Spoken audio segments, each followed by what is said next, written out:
Hello everyone. आज हम start कर रहे हैं चैप्टर नंबर 7 जिसका नाम है ट्रायंगल्स। और इस वीडियो में हम सिर्फ इस चैप्टर के बेसिक इंट्रोडक्शन को ही पढ़ेंगे। तो सबसे पहले बात करते हैं ट्रायंगल की।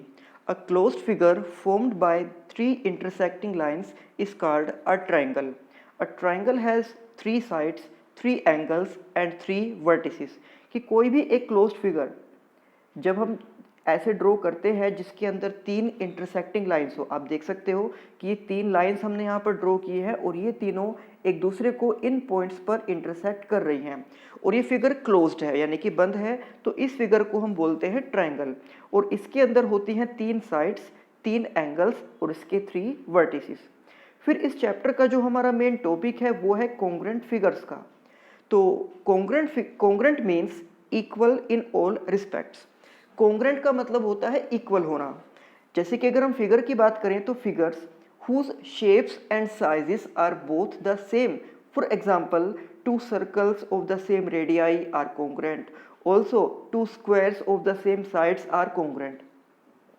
तो कॉन्ग्रुएंट का मीन होता है इक्वल होना और कॉन्ग्रुएंट फिगर का मतलब है कि वो फिगर्स जिनका शेप और जिनका साइज दोनों एक दूसरे के इक्वल हो उनको हम बोलते हैं कॉन्ग्रुएंट फिगर।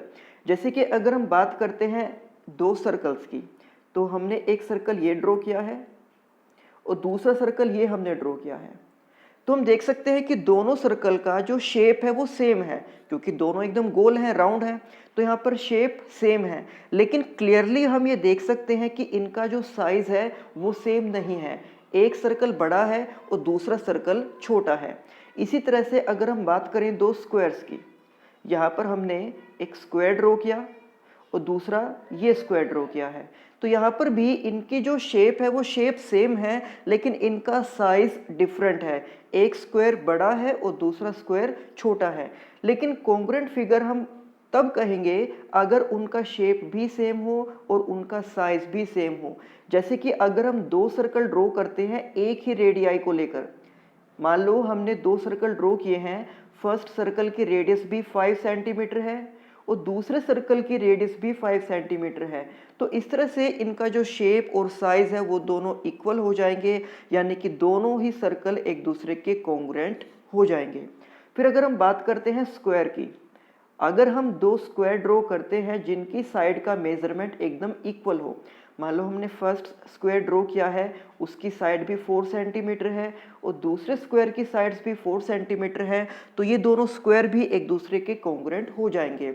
या हम कोई दूसरी फिगर्स भी ड्रॉ कर सकते हैं जिनके मेजरमेंट, जिनके डायमेंशंस अगर सेम हो तो हम उनको कॉन्ग्रुएंट फिगर्स बोल सकते हैं। कंडीशन ये है कि उन फिगर्स के अंदर शेप और साइज इक्वल होना चाहिए।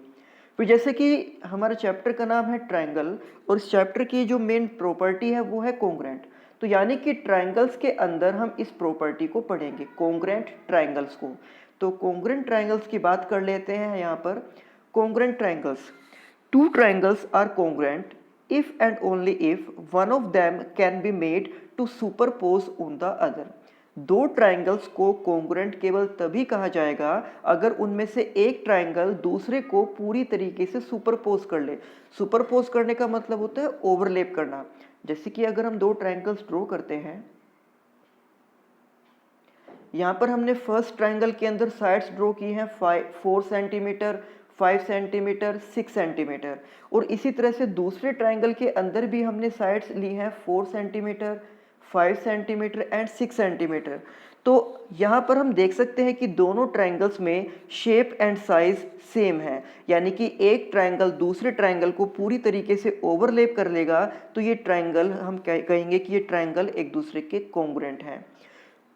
इसके बाद, if 2 triangles ABC and PQR are congruent under the correspondence A equals to P, B equals to Q and C equals to R।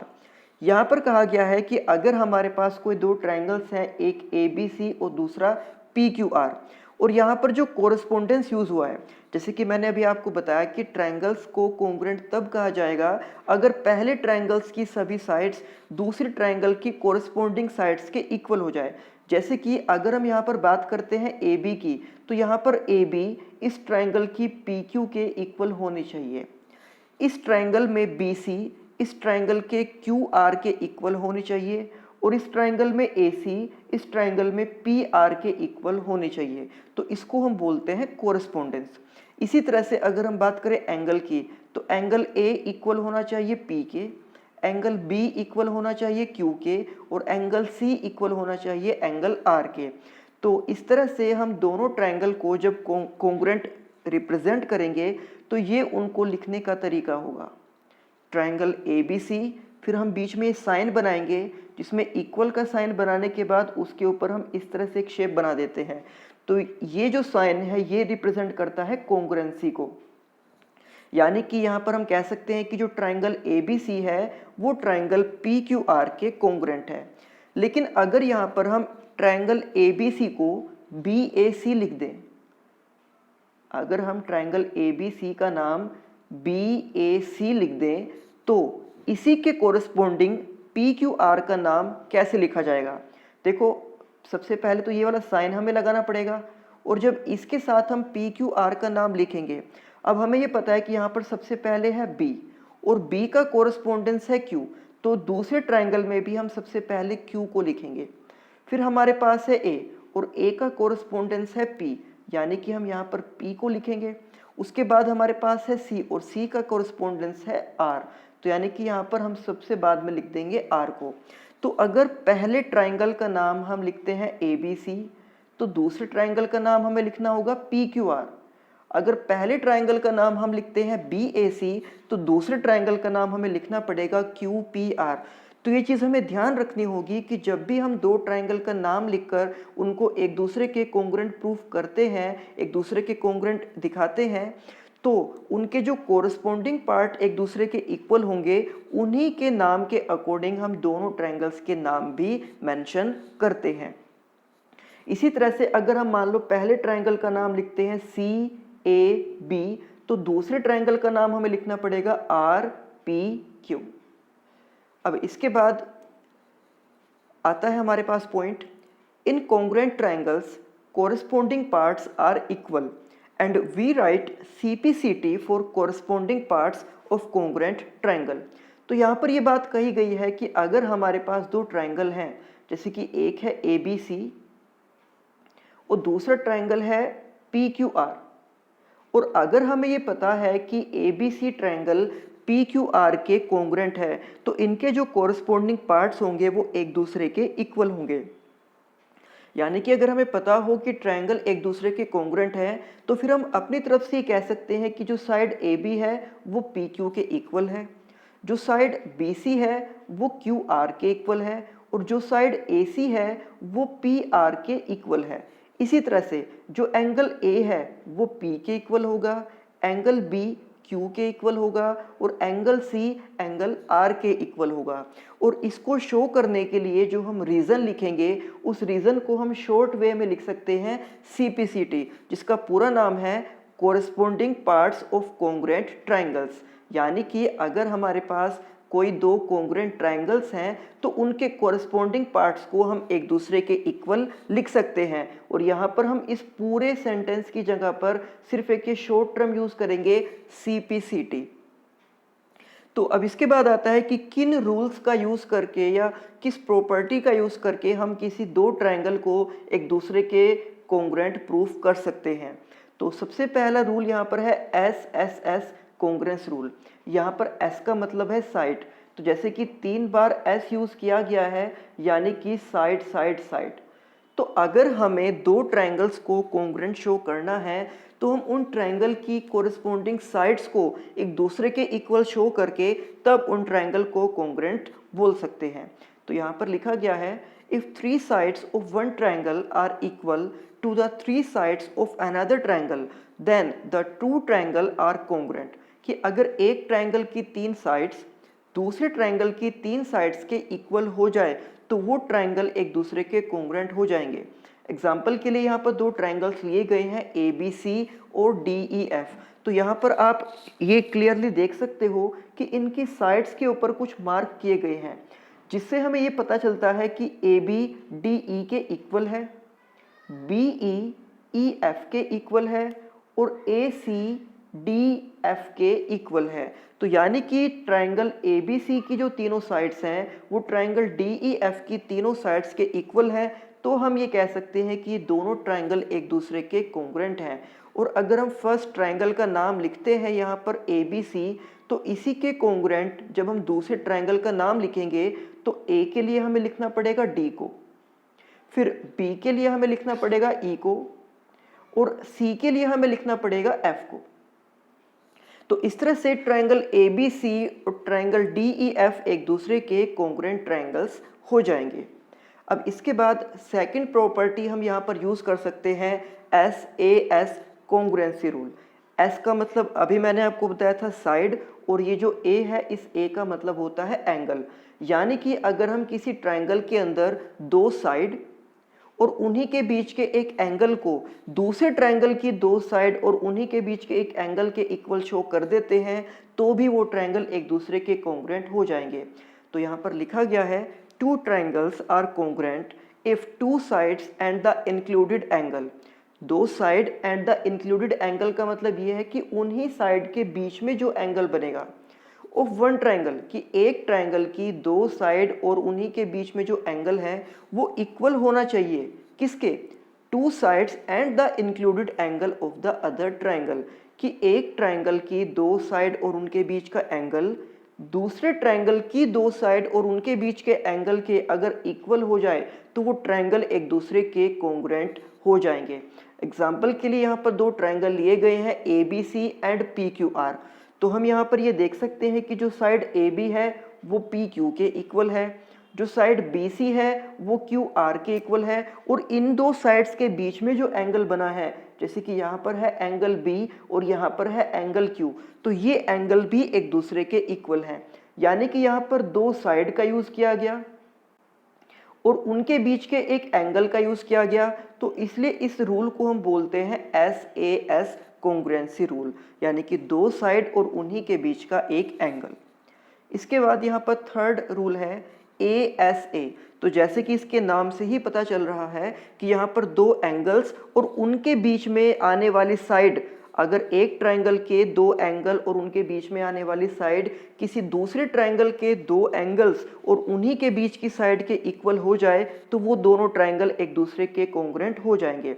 So two triangles are congruent if two angles and the included side, यानी कि दो एंगल और उन्हीं के बीच वाली side of one triangle are equal to two angles and the included side of other triangle.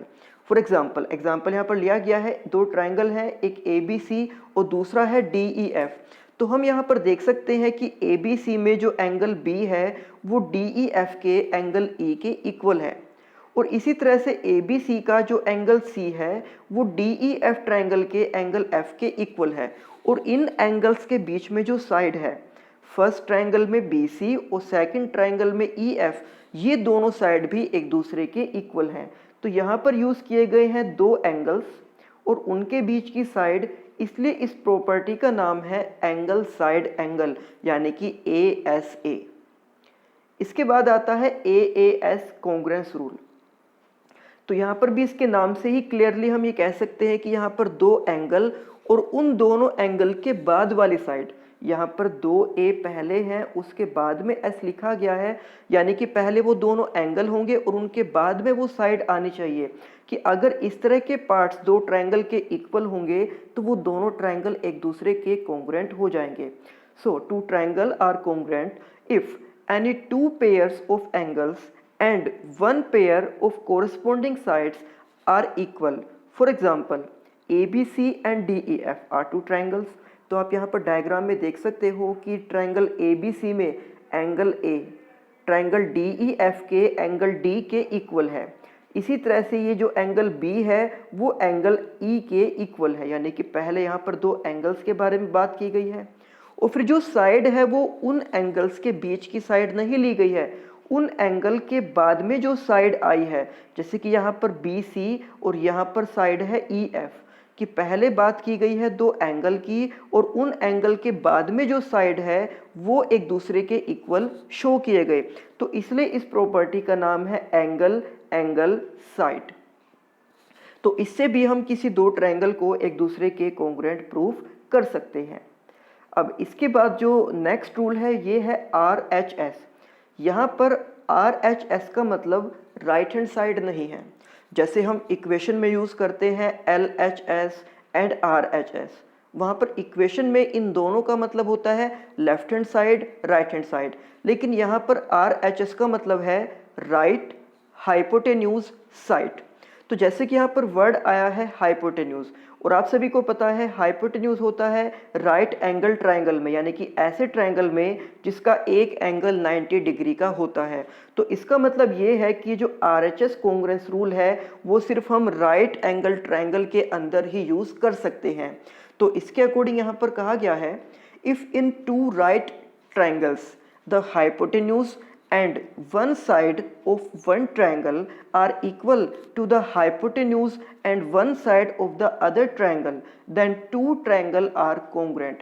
कि अगर एक राइट एंगल ट्रायंगल में हाइपोटेन्यूज और उसकी एक साइड किसी दूसरे ट्रायंगल के हाइपोटेन्यूज और उसकी एक साइड के इक्वल हो जाए तो वो दोनों ट्रायंगल एक दूसरे के कॉन्ग्रुएंट हो जाएंगे। जैसे कि यहाँ पर आप देख सकते हो कि triangle ABC and triangle PQR ये दोनों ही राइट एंगल ट्रायंगल है, क्योंकि ABC में एंगल B 90 डिग्री का है और एंगल ट्रायंगल PQR में एंगल Q 90 डिग्री का है, तो इसलिए दोनों ट्रायंगल राइट एंगल ट्रायंगल हैं। अब यहाँ पर ट्रायंगल ABC का हाइपोटेन्यूज है AC, क्योंकि 90 डिग्री के अपोजिट वाली साइड को हम हाइपोटेन्यूज बोलते हैं, और PQR के अंदर हाइपोटेन्यूज है PR। तो इस तरह से ये दोनों एक दूसरे के इक्वल हैं। और इस हाइपोटेन्यूज से अलग एक और साइड भी ली गई है, जैसे कि आप देख सकते हो कि यहाँ पर जो BC है वो इस QR के इक्वल है, यानी कि दोनों हाइपोटेन्यूज को एक दूसरे के इक्वल दिखा दिया गया और उससे अलग एक साइड को भी एक दूसरे के इक्वल शो कर दिया गया, यानी कि टोटल केवल दो चीज़ यहाँ पर दो साइड्स को एक दूसरे के इक्वल दिखाया गया, जिसमें से एक है ये वाली साइड और एक है ये वाली साइड जो कि इन ट्रायंगल्स में हाइपोटेन्यूज है। तो इन दोनों को एक दूसरे के इक्वल शो करके हम यहाँ पर इन दो ट्रायंगल को एक दूसरे के कॉन्ग्रुएंट प्रूफ कर सकते हैं।